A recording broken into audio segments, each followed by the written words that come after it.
관세음보살. 정. 올바르고 깨끗하게 살자.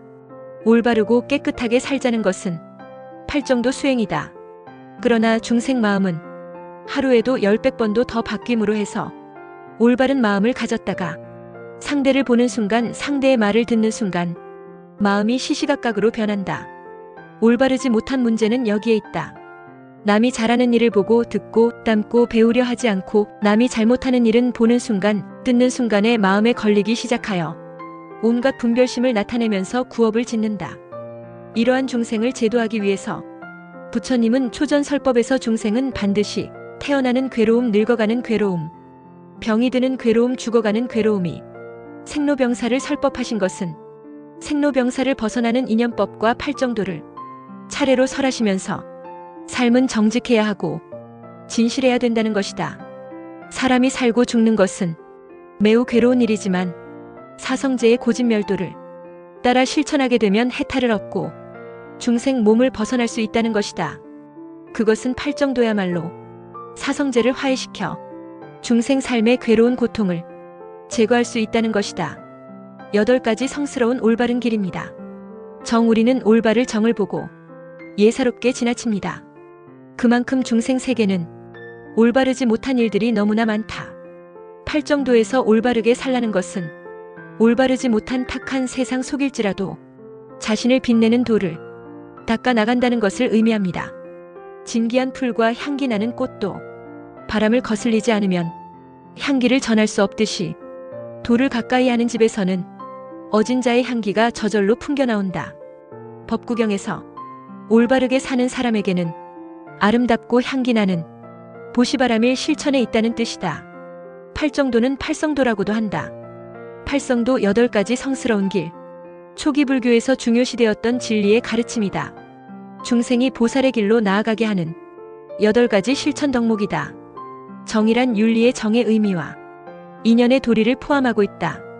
부처님께서 처음으로 깨달은 것이 인연법이고 부처님께서 처음 설법하신 것도 인연에 관한 것이었기 때문이다.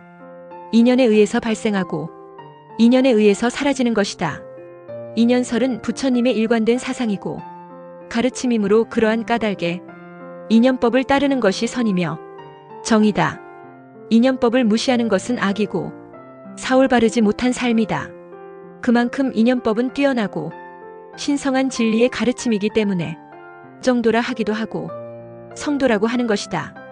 팔정도, 정견정사유, 정어정업, 정명정정진, 정념정정 이렇게 8가지로 나눈다. 정견 바른 견해를 말한다.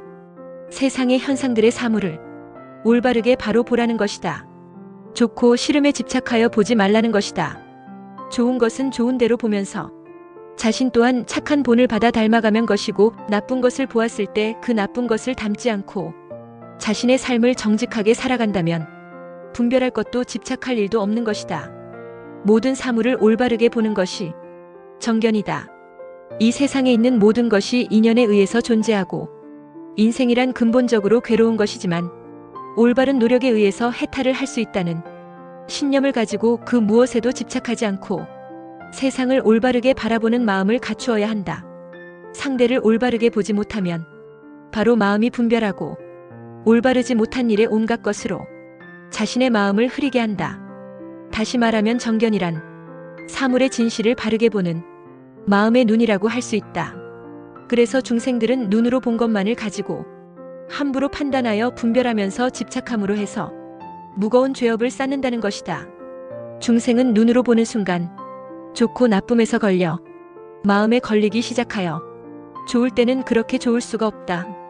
그러나 좋다가도 조금만 싫고 기분 나쁜 일이 있게 되면 언제 그랬냐는 듯이 인연마저 끊어내면서 입이 가만히 있지 못하여 좋았던 일보다 나쁜 일들을 끄집어내어 온갖 구업 중생이 되어 살아가니 시절의 인연이 찾아들 때 지난날의 잘못된 일을 모르고 반성도 뉘우침도 또한 없으니 어떻게 삶이 편할 날이 있겠는가? 우리의 삶이 편하지 못할 때 눈으로 본 것만을 가지고 함부로 한 잘못을 되돌아보고 반성하고 뉘우치면서 참회와 함께 보시바라밀로 업장 소멸로 나아가야 할 것이다. 나무관세음보살 두 손 모읍니다.